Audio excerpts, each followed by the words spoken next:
Hey guys, welcome back to our YouTube channel. कैसे हैं friends? उम्मीद करता हूं सब लोग बढ़िया होंगे।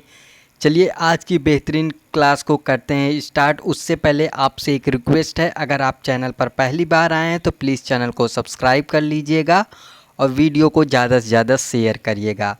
चलिए आज की बेहतरीन क्लास को करते हैं स्टार्ट। पहला क्वेश्चन है, निम्नलिखित में से कौन सी कला त्रिआयामी कला रूप में है? ऑप्शन ए मूर्तिकला, ऑप्शन बी चित्रकला, ऑप्शन सी छापा कला एंड लास्ट ऑप्शन डी संगीत कला।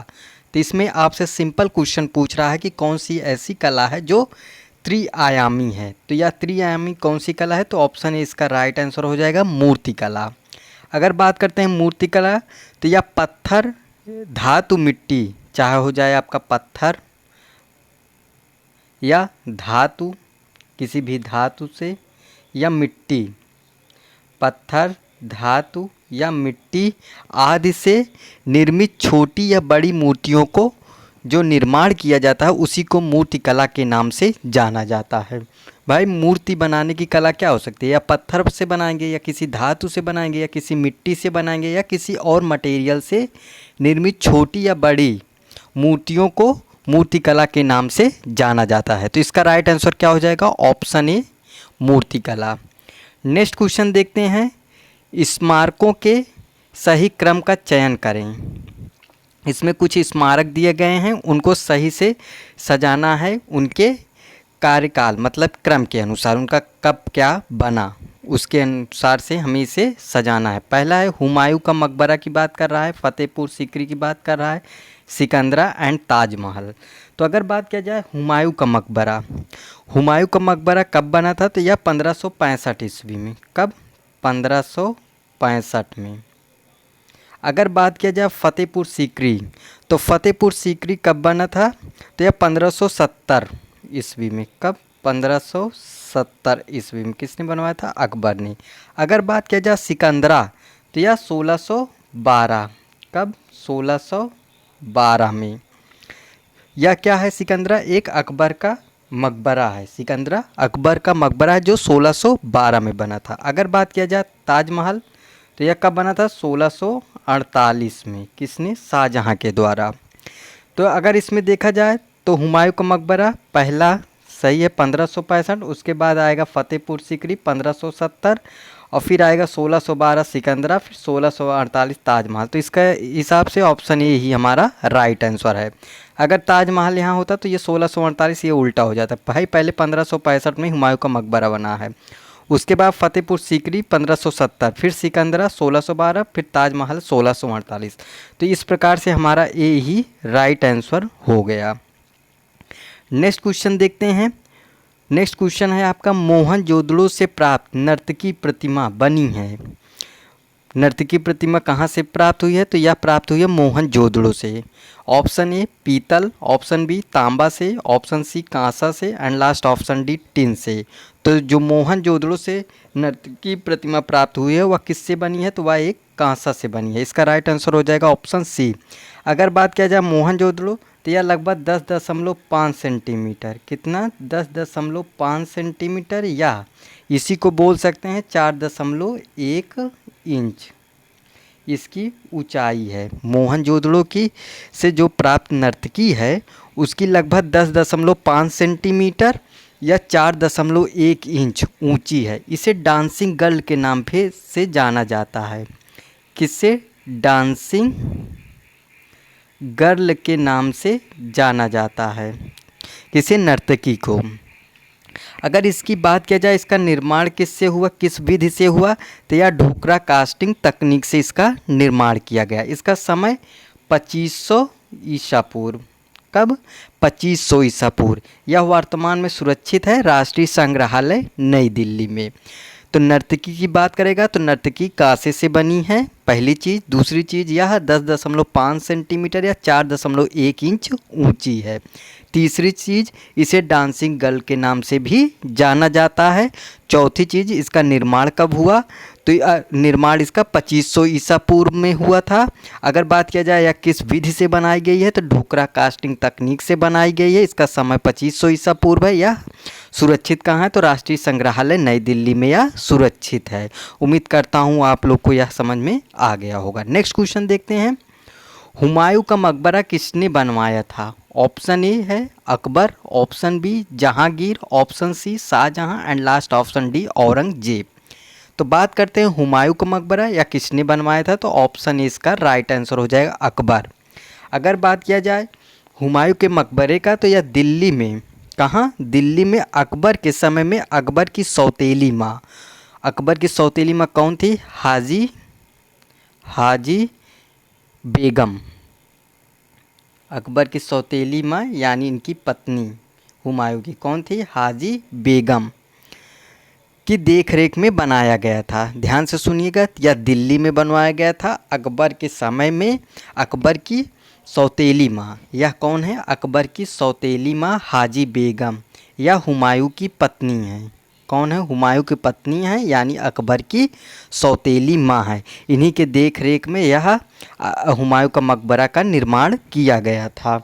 और यहाँ ध्यान रखने वाली बात यह है कि जो है हुमायूं के मकबरे का निर्माण संत हजरत निजामुद्दीन औलिया की दरगाह के ठीक सामने यानी सड़क के उस पार स्थित है। कहाँ? हुमायूं के मकबरे का निर्माण संत हजरत निजामुद्दीन औलिया, कौन? संत हजरत निजामुद्दीन औलिया की दरगाह के ठीक सामने यानी सड़क के उस पार उनका मकबरा है और सड़क के इस पार हुमायूं का मकबरा है, वहाँ पर यह बनवाया गया था।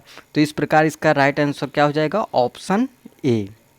नेक्स्ट क्वेश्चन देखते हैं, कीर्ति स्तंभ कहाँ है? Option A Chittorgarh, option B Ajmer, option C Jodhpur and last option D Alwar. तो बात करते हैं कीर्ति स्तंभ यह कहाँ स्थित है, तो ऑप्शन ए इसका राइट आंसर हो जाएगा चित्तौड़गढ़। ध्यान से सुनिएगा, मालवा के विरुद्ध सफलता प्राप्त करने के उपलक्ष्य में, किसके विरुद्ध? मालवा के विरुद्ध सफलता प्राप्त करने के उपलक्ष्य में किसने? राणा कुंभा ने। किसने? ध्यान रखिएगा, राणा कुंभा। कौन है महोदय? राणा कुंभा। राणा कुंभा ने 1448 में, कब? 1448 ईस्वी में राणा कुंभा ने 1448 ईस्वी में चित्तौड़ में कीर्ति स्तंभ का निर्माण कराया था। ध्यान से सुनिएगा, मालवा के विरुद्ध में सफलता प्राप्त करने के उपलक्ष्य में राणा कुंभा ने 1448 ईस्वी में चित्तौड़ में कीर्ति स्तंभ का निर्माण करवाया था। यह देखा जाए तो जिसे हिंदू देव शास्त्र का चित्रित कोश कहा गया है, इसी को क्या कहा गया है? हिंदू देव शास्त्र का चित्रित कोश कहा गया है। तो इसका राइट आंसर हो जाएगा option A Chittorgarh. Next question देखते हैं, हेनरी मातिस एक कलाकार हैं। ऑप्शन ए घनवादी, ऑप्शन बी अतीत यथार्थवादी, ऑप्शन सी प्रभाववादी एंड लास्ट ऑप्शन डी फाववादी। तो हेनरी मातिस कैसे कलाकार हैं? एक भाववादी कलाकार हैं। तो इसका राइट आंसर हो जाएगा ऑप्शन डी। अगर इनके जन्म की बात किया जाए, हेनरी मातिस का जन्म कब हुआ था, तो इनका जन्म 1869 में हुआ था। कब? 1869 में। हेनरी मातिस का जन्म कब हुआ था? 1869 में। तो इसका राइट आंसर हो जाएगा ऑप्शन डी फाववादी। नेक्स्ट क्वेश्चन देखते हैं, पिकासो की मृत्यु किस शताब्दी में हुई थी? ऑप्शन ए 18वीं शताब्दी, 19वीं शताब्दी, 20वीं शताब्दी या 21वीं शताब्दी। तो पिकासो की मृत्यु किस शताब्दी में हुई थी? तो यह 20वीं शताब्दी में हुई थी। कब हुई थी? 20वीं शताब्दी में। पिकासो की मृत्यु 20वीं शताब्दी में हुई थी, 1973 में। कब? 1973 में। नेक्स्ट क्वेश्चन देखते हैं, कला एक अभिव्यक्ति है, यह कथन किसका है? Option A Plato, option B Croce, option C Ruskin and last option D अरस्तू। तो कला एक अभिव्यक्ति है, यह कथन किसका है? तो ऑप्शन सी रस्किन। किसका है? Option C Ruskin. कला एक अभिव्यक्ति है, यह कथन किसका है? तो यह है रस्किन महोदय का। नेक्स्ट क्वेश्चन है, कला द्वारा मनुष्य अपनी अभिव्यक्ति करता है, यह विचार किसका है? Option A Rabindranath Tagore, option B Goethe, option C Arastu and last option D Bharat Muni. तो कला द्वारा मनुष्य अपनी अभिव्यक्ति करता है, यह किसने कहा था? रविंद्रनाथ टैगोर। ऑप्शन ई इसका राइट आंसर हो जाएगा, रविंद्रनाथ टैगोर। नेक्स्ट क्वेश्चन है, भारतीय चित्रकला के 6 अंगों का विस्तृत विवरण किस ग्रंथ में मिलता है?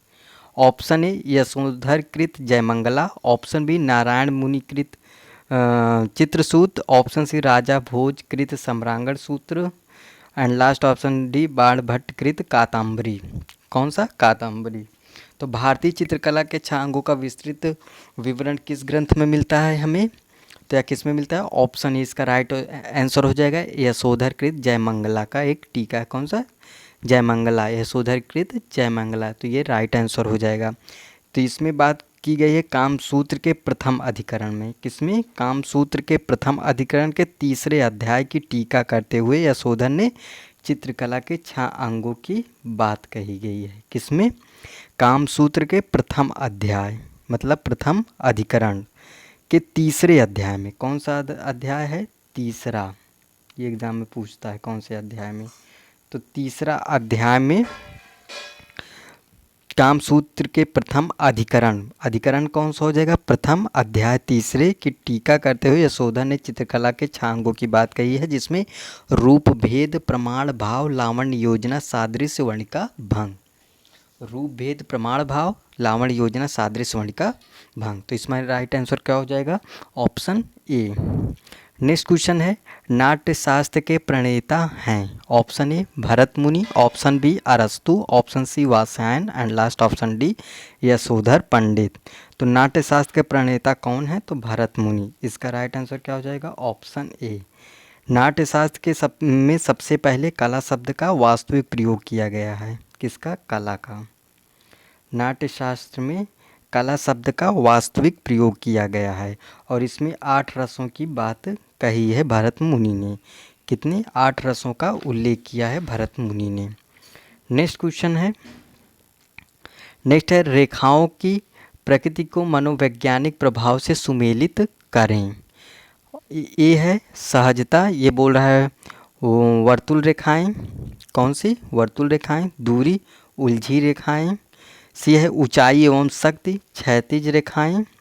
और झंझावत एवं तनाव ऊर्ध्व रेखाएं। कौन सी? ऊर्ध्व रेखाएं। तो इनको मिलान करना है। अगर सहजता की बात किया जाए तो ये सही है, वर्तुल रेखाएं प्रदर्शित करती हैं। सहजता को वर्तुल रेखाएं प्रदर्शित करती हैं। तो ए का कौन सा हो जाएगा? पहला। अगर बी की बात किया जाएगा दूरी, तो दूरी कौन सी रेखाएं दिखाती हैं? क्षैतिज रेखाएं। कौन सी? क्षैतिज। तो दूरी में कौन सा हो जाएगा? बी में थर्ड। अगर सी की बात किया जाएगा ऊंची एवं शक्ति, तो ये कौन सी है? ऊर्ध्व रेखाएं। कौन सी है? ऊर्ध्व रेखाएं मतलब चौथा। और लास्ट डी है झंझावत एवं तनाव, या कौन सी रेखाएं दिखाते हैं? उलझी रेखाएं। कौन सी? उलझी रेखाएं। तो इसमें हो जाएगा 1 3 4 2। तो इसका ऑप्शन गायब है, तो यही इसका हो जाएगा 1 3 4 2। सहजता वर्तुल रेखाएं, दूरी क्षैतिज रेखाएं, ऊंचाई एवं शक्ति, अगर तीसरे की बात किया जाए तो ऊर्ध्व रेखाएं, और झंझावात एवं तनाव की बात किया जाए तो यह उलझी रेखाएं हो जाएगा। तो यहाँ पर ये आपका इस प्रकार से क्वेश्चन बना हुआ है। नेक्स्ट है, रंग क्या है? ऑप्शन ए पोत का गुण, ऑप्शन बी प्रकाश का गुण, ऑप्शन सी रेखा का गुण एंड लास्ट ऑप्शन डी प्रभाविता का गुण। तो रंग क्या है? एक प्रकाश का गुण है। ऑप्शन बी इसका राइट हो जाएगा। रंग को तकनीकी भाषा में ह्यू कहा जाता है। और प्राथमिक रंग कौन से हैं? लाल, पीला, नीला, ये हमारा प्राथमिक रंग हो जाएगा। अद्वितीयक रंग हरा, बैगनी, नारंगी, ये चीज़ हो जाएगा। तो रंग क्या है? एक प्रकाश का गुण है। तो इसका राइट आंसर ऑप्शन बी हो जाएगा, प्रकाश का गुण। नेक्स्ट क्वेश्चन है, रंगत के हल्के व गहरेपन को कहा जाता है। ऑप्शन ए यान, ऑप्शन बी तान, ऑप्शन सी पोत एंड लास्ट ऑप्शन डी इनमें से कोई नहीं। रंगत के हल्के व गहरेपन को क्या कहा जाता है? तो तान कहा जाता है। इसका राइट आंसर क्या हो जाएगा? ऑप्शन बी तान। रंगत के हल्के व गहरेपन को तान कहा जाता है। नेक्स्ट क्वेश्चन है, लेपिस लाजुली से कौन सा रंग बनता है? ऑप्शन ए लाल, ऑप्शन बी नीला, ऑप्शन सी पीला एंड लास्ट ऑप्शन डी गुलाबी। तो लेपिस लाजुली से कौन सा रंग बनता है? तो इसका राइट आंसर हो जाएगा ऑप्शन बी नीला। अगर बात किया जाए नीला रंग कैसा बनता है, जैसे जो फारस से आयात किया जाता था, यह रंग एक बहुमूल्य पत्थर को घिसकर बनाया जाता है। लेपिस लाजुली से नीला रंग प्राप्त होता है। नीला रंग जो प्राप्त होता है यह फारस से आयात किया जाता था। यह पत्थर फारस से आयात किया जाता था और यह रंग बनाने के लिए एक बहुमूल्य पत्थर होता था, उसी को घिसकर तैयार किया जाता था। तो इसका राइट आंसर क्या हो जाएगा? Option B. नेक्स्ट क्वेश्चन है क्वेश्चन नंबर 16वां। प्रवीर दास गुप्ता द्वारा बनाई गई द रिवर शीर्षक पेंटिंग का आधार सामग्री क्या है? प्रवीर दास द्वारा बनाई गई द रिवर शीर्षक, द रिवर इनकी एक पेंटिंग है, उसका आधार सामग्री क्या है? ये क्वेश्चन पूछ रहा है। ऑप्शन ए आयरन ऑक्साइड तथा एक्रिलिक, ऑप्शन बी तैल, acrylic and last option D तैल तथा एक्रिलिक। तो यहाँ बात कर रहा है कि प्रवीर दास द्वारा बनाई गई द रिवर शीर्षक पेंटिंग का क्या सामग्री है? तो इसकी सामग्री क्या है? ऑप्शन ए आयरन ऑक्साइड तथा एक्रिलिक। और इसका राइट आंसर क्या हो जाएगा? ऑप्शन ए। क्या हो जाएगा? ऑप्शन ए। नेक्स्ट क्वेश्चन देखते हैं। नेक्स्ट क्वेश्चन है, hunch back of the fish bone क्या है? Hunch back of the fish bone चित्र अवनी बाबू मतलब अविंद्रनाथ टैगोर के किस चित्र श्रृंखला से है? ऑप्शन ए कृष्णलीला श्रृंखला, ऑप्शन बी उमर खयाम श्रृंखला, ऑप्शन सी अरेबियन नाइट्स श्रृंखला एंड लास्ट ऑप्शन डी इनमें से कोई नहीं। तो यह ऑप्शन सी अरेबियन नाइट श्रृंखला से है। अगर बात किया जाए अवनी बाबू का जन्म कब हुआ था, अगर इनके जन्म की बात किया जाए तो इनका जन्म 7 अगस्त कितना 7 अगस्त 1871 में कब हुआ था? 7 अगस्त 1871 कोलकाता के जोड़ा सांको में। इन्होंने चित्रकार गिल्हार्डी व चार्ल्स पामर से यूरोपियन चित्रकला की शिक्षा प्राप्त की। किसने? अवनी बाबू ने चित्रकार गिल्हार्डी व चार्ल्स पामर, किससे? चार्ल्स पामर से यूरोपियन चित्रकला की शिक्षा प्राप्त की।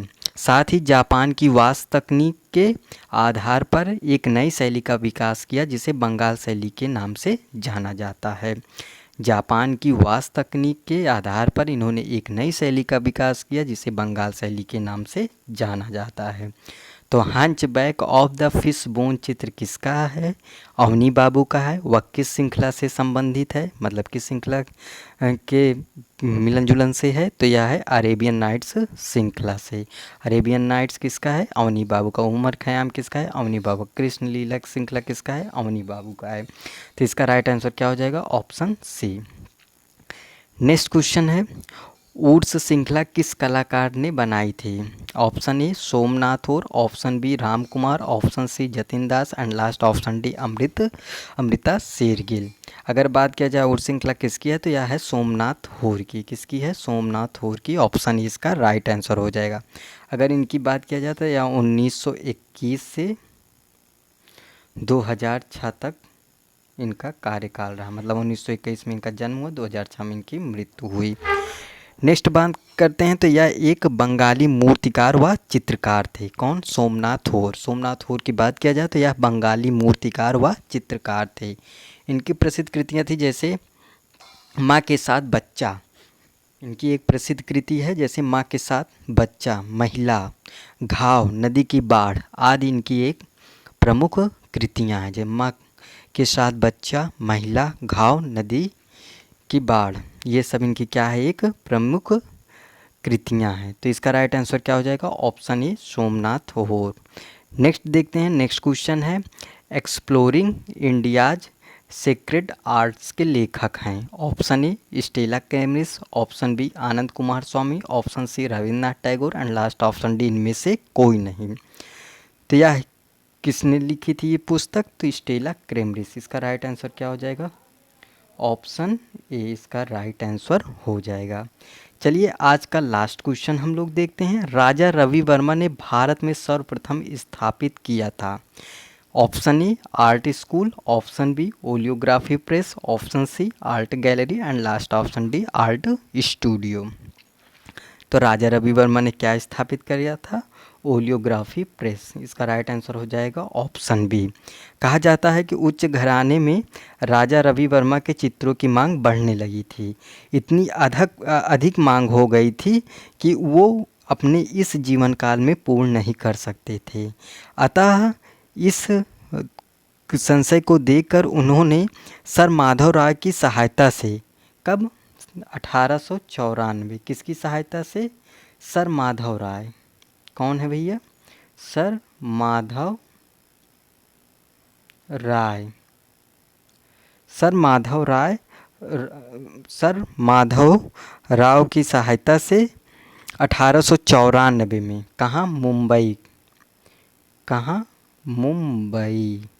मुंबई के घाटकोपर में इन्होंने लिथोग्राफी प्रेस की स्थापना किया था। फिर इन्होंने लिथोग्राफी प्रेस की स्थापना की तो इनके चित्रों की मांग इतनी ज़्यादा बढ़ी हुई थी कि उनको यह पूर्ण करने में सक्षम हो गए थे और इनके चित्र हर हर घर में पहुंचने स्टार्ट हो गए थे और इनके चित्र की कीमत भी, मतलब उसका प्राइस भी कम हो गया था। तो यह इस प्रकार से था। और राजा रवि वर्मा तैल चित्रण में माहिर थे, ये तो सबको ही पता है। तो चलिए आज की बेहतरीन क्लास का हुआ समापन। आपका क्या स्कोर होता है आप कमेंट बॉक्स में ज़रूर बताइएगा कि 20 में से आपका कितना स्कोर आया। और आप चैनल पर पहली बार आएँ तो प्लीज़ चैनल को सब्सक्राइब कर लीजिएगा और वीडियो ज़्यादा से ज़्यादा शेयर करिएगा। चलिए मिलते हैं नेक्स्ट वीडियो में, तब तक के लिए बाय बाय, टेक केयर, धन्यवाद।